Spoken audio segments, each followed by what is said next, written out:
അനുനയ നീക്കങ്ങളും ഫലം കണ്ടില്ല.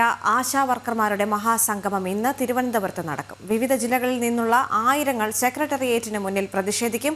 ആവശ്യങ്ങൾ അംഗീകരിച്ചില്ലെങ്കിൽ അനിശ്ചിതകാല പണിമുടക്ക് ആരംഭിക്കുമെന്നും ആശാ ഹെൽത്ത് വർക്കേഴ്സ് അസോസിയേഷൻ വ്യക്തമാക്കി. പ്രജിത്ത് മോഹനൻ ചേരുന്നുണ്ട് വിവരങ്ങളുമായി. പ്രജിത്ത്, നമുക്കറിയാം കഴിഞ്ഞ കുറച്ച് ദിവസങ്ങളായി ആശാ വർക്കർമാരുമായി ചില അനുനയ ചർച്ചകളെല്ലാം നടത്തുന്നുണ്ട് എങ്കിൽ പോലും അതൊന്നും ഫലം കണ്ടില്ല എന്ന് തന്നെ പറയേണ്ടി വരും. ഇന്ന് അവരുടെ മഹാസംഗമം നടക്കുകയാണ്. എന്തൊക്കെ ആവശ്യങ്ങളാണ് അവർ കൂടുതലായി ഉന്നയിക്കുന്നത്?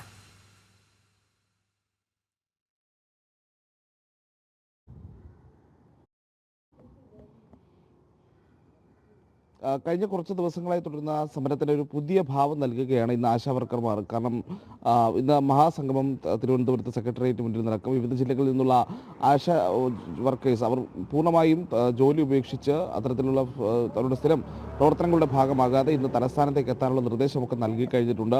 വലിയ തോതിൽ ആശാ വർക്കേഴ്സ് ഇന്ന് തലസ്ഥാനത്ത് എത്തും എന്നുള്ളതാണ് നമുക്ക് മനസ്സിലാക്കുന്നത്. രാഷ്ട്രീയ നിരീക്ഷകൻ ജോസഫ് സി മാത്യു അടക്കമുള്ളവർ ഈ പരിപാടിയിൽ പങ്കെടുക്കുന്നുണ്ട്. കഴിഞ്ഞ ദിവസം അനുനയ ചർച്ചകളുമായിട്ടൊക്കെ സർക്കാർ രംഗത്ത് വന്നെങ്കിലും ആശാ വർക്കേഴ്സ് വഴങ്ങിയില്ല എന്നുള്ളതാണ്. കാരണം ഓണറേറിയം നൽകാമെന്നുള്ള വാഗ്ദാനമൊക്കെ നൽകി. പക്ഷേ അതിലും ജീവനക്കാർ അത്രയ്ക്ക് വഴങ്ങുന്ന ഒരു സാഹചര്യം ഉണ്ടായില്ല. അതുകൊണ്ട് തന്നെ സമരം കൂടുതൽ കടുപ്പിക്കുക എന്നുള്ളതാണ് അവർ സ്വീകരിക്കുന്ന നിലപാട്. കുടിശ്ശിക അടക്കമുള്ള കാര്യങ്ങളിൽ ഒരു വിട്ടുവീഴ്ചയ്ക്കും തയ്യാറല്ല എന്നുള്ളതാണ് അവർ പറഞ്ഞുകൊണ്ടിരിക്കുന്നത്. എന്തായാലും സർക്കാർ കുടിശ്ശിക നൽകാമെന്ന് പറഞ്ഞാലും ഈ നൽകുന്ന ആനുകൂല്യങ്ങളെ പറ്റിയൊക്കെയുള്ള വാഗ്ദാനങ്ങൾ അത് ഇപ്പോഴും അവിടെ തുടരുകയാണ്. സമാനമായ രീതിയിൽ തന്നെയാണ് നിലപാടുകൾ സ്വീകരിക്കുന്നതൊക്കെയാണ് ആശാ വർക്കേഴ്സ് പറയുന്നത്. എന്തായാലും ഇന്നത്തോടെ ഈ സമരത്തിൻ്റെ ഒരു രീതി മാറും എന്നുള്ളതാണ് നമ്മൾ പറയേണ്ടത്. കാരണം കഴിഞ്ഞ കുറച്ച് ദിവസങ്ങളായി തുടർന്നു വരുന്നൊരു സമരം അപ്പോഴും ഇവരുടെ ആവശ്യങ്ങൾ അംഗീകരിക്കുന്നില്ല. അതേസമയം PSC ചെയർമാൻ അടക്കമുള്ളവരുടെ ശമ്പളം വർദ്ധിപ്പിക്കുന്ന അടക്കമുള്ള നടപടികളുമായി സർക്കാർ മുന്നോട്ട് പോകുന്ന ഒരു സാഹചര്യം ഉണ്ടാകുന്നു. അങ്ങനെ ആശാ വർക്കേഴ്സിന് മാത്രം നൽകാൻ പണമില്ല. പക്ഷേ അതേസമയം PSCയുടെ അംഗങ്ങൾക്കും മറ്റും രാഷ്ട്രീയ നിയമനങ്ങൾക്ക് ഉൾപ്പെട്ടവർക്കും മറ്റും ശമ്പളവും പെൻഷനും എല്ലാം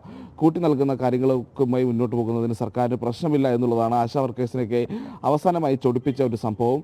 ആരോഗ്യമന്ത്രിയും ധനവകുപ്പ് മന്ത്രിയും ഒക്കെ നടത്തിയ പരാമർശങ്ങളും അവരെ വലിയ രീതിയിൽ വേദനിപ്പിച്ചിരുന്നു. പ്രത്യേകിച്ച് ഈ സമരത്തിന് പിന്നിൽ ചില രാഷ്ട്രീയ ലക്ഷ്യങ്ങളുണ്ട്, ചിലർ ഇവരെ കുത്തിയിളക്കി വിടുകയാണ് തുടങ്ങിയിട്ടുള്ള പരാമർശങ്ങളൊക്കെ നടത്തിയത് വലിയ പ്രതിഷേധത്തിന് കാരണമായിട്ടുണ്ട്. അതുകൊണ്ട് തന്നെയാണ് ഈ സമരം വരും ദിവസങ്ങളും കൂടുതൽ ശക്തമായി മുന്നോട്ട് കൊണ്ടുപോകാനും അതിൻ്റെ ഭാഗമായി ഇന്നിങ്ങനെ ഒരു മഹാസംഗമം നടത്തുവാനും ആശാ വർക്കേഴ്സ് തീരുമാനിച്ചിരിക്കുന്നത്.